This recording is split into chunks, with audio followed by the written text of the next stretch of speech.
रूस ने यूक्रेन को बमों से पाट दिया और जगह जगह से बारूद और धमाकों के बीच आम लोगों की बेबस निगाहें हकीकत बयां कर रही हैं। ऐसे में सवाल उठना लाजमी है कि आखिर यूक्रेन से या यूं कहें यूक्रेन के राष्ट्रपति से आखिर क्या गलती हुई जिसने पूरे देश को जला कर रख दिया है। तो चलिए आपको बताते हैं जेलेंस्की की वो हर गलती जिसने दुनिया को परमाणु युद्ध की दहलीज पर लाकर खड़ा कर दिया है।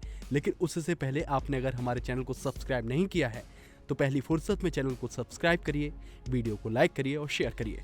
हाँ, तो अब बात करते हैं जेलेंस्की की पहली बड़ी गलती की। युद्ध की दहलीज पर खड़े होने के बावजूद जेलेंस्की ने खुद की सेना और संसाधनों को युद्ध के लिए तैयार करने से ज्यादा नाटो और ईयू की ताकत पर भरोसा जताया। हालात बिगड़ने के बाद ही यूक्रेन के राष्ट्रपति जेलेंस्की लगातार आम लोगों से बंदूक उठाने की अपील करते हुए दिखाई दिए और उनकी ये अपील लोगों के बीच कारगर होती हुई भी दिखी और 1 लाख से ज्यादा लोग आगे आए और उन्होंने रूस की सेना के खिलाफ बंदूकें भी उठाई। लेकिन सच तो ये था कि वो युद्ध के लिए तैयार नहीं थे, न ही किसी को कोई ट्रेनिंग मिली थी, न ही उन्हें भारी भरकम बंदूकों को चलाना आता था। ऐसे में नौसखियों की इस बारात ने यूक्रेन की ही बारात निकाल दी। हालांकि कुछ मोर्चों पर बेहतर परिणाम मिले, लेकिन कुल मिलाकर रूस के सामने आम लोगों की चुनौती बहुत बौनी साबित हुई।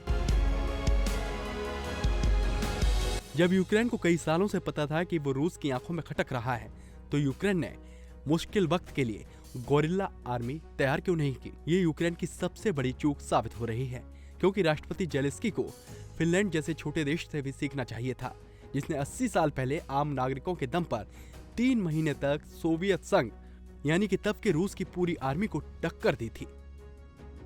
नाटो में शामिल होने की जेलेंस्की की जिद ने पूरे यूक्रेन को बर्बाद कर डाला है और इसी जिद के कारण रूस ने यूक्रेन पर जब हमला करना शुरू कर दिया तो नाटो केवल यूक्रेन की मदद और रूस पर प्रतिबंध लगाने की बात कहकर साइड होता दिखाई दिया है और ईयू के साथ भी ऐसा ही हुआ है।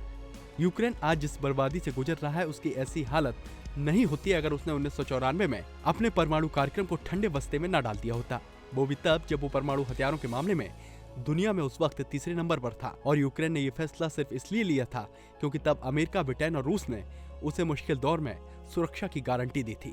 खैर, तब पछताने से क्या होता है जब चिड़िया चुन गई खेल।